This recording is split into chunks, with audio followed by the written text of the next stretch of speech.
The world needs now is love, sweet love.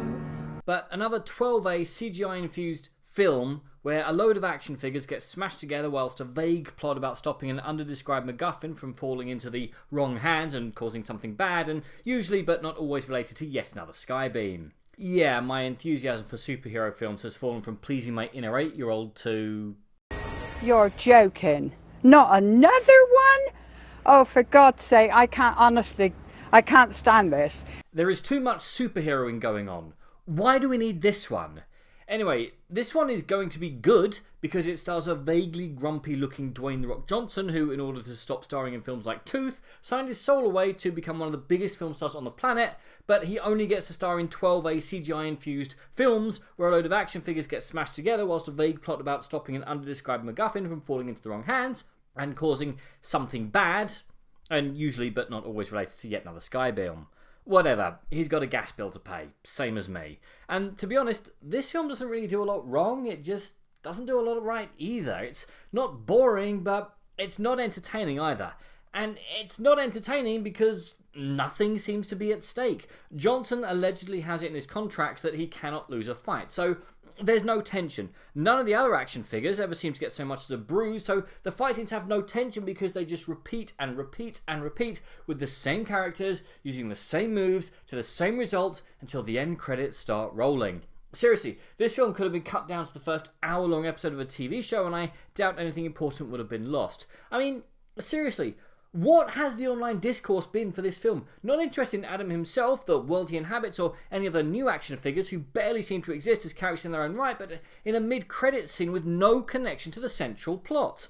The locations are repetitive, the villains pose no threat, the one-liners are all things we've heard before, and what passes for twists in this film are either horrifyingly obvious or spoiled in the film's marketing and don't affect what passes for the actual plot in any way, which is a shame because there is actually an interesting thread in this film which could have basically been a much better film in and of itself, except it would have required the room full of energy drink powered 8-year-olds to calm down for 5 minutes.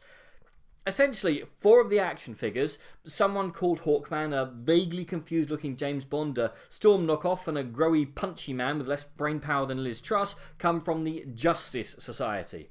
Me neither, but I guess even the people in the DCEU want nothing to do with Justice League. Ignore the fact that an, I think, Middle Eastern nation was under armed occupation for something called Intergang for years. But the second that Black Adam shows up, they can't get their tights on fast enough, which could have made for a really interesting conflict within the film. Why was the so-called Justice Society unwilling to aid a civilian population under what has to assume is an illegal armed occupation for several years, but only turns up when their interests are threatened? But then another truckload of Red Bull got delivered and that idea vanished into the ether. Also because it might have required a touch of subtle grades of writing in the script, which also mentions a massive superhero industrial complex in passing and does nothing with it because people speak bad. More smashy bangy fight now. Look, I'm done sacrificing brain cells to this. Well, to call it a cartoon would be an understatement. You likely knew what this was going in. Another 12A CGI infused film where a load of action figures get smashed together whilst a vague plot about stopping an underdescribed MacGuffin from falling into the wrong hands and causing something bad and usually related to yet another Skybeam. Yes, I've used the same sentence 3 times, but I really and truly don't care. It was on, I was vaguely bored, and I have neither the time nor inclination to go near it ever again. Forget A Horse My Kingdom for a competently made, exciting blockbuster with actual practical effects. So just skip this. But what do you guys think? And what was the last competently made, exciting blockbuster with actual practical effects that wasn't Mad Max Fury Road that you saw? Comment below, let me know. I'm Daniel, it's been a donkey. If you enjoyed this video, please like, share and subscribe.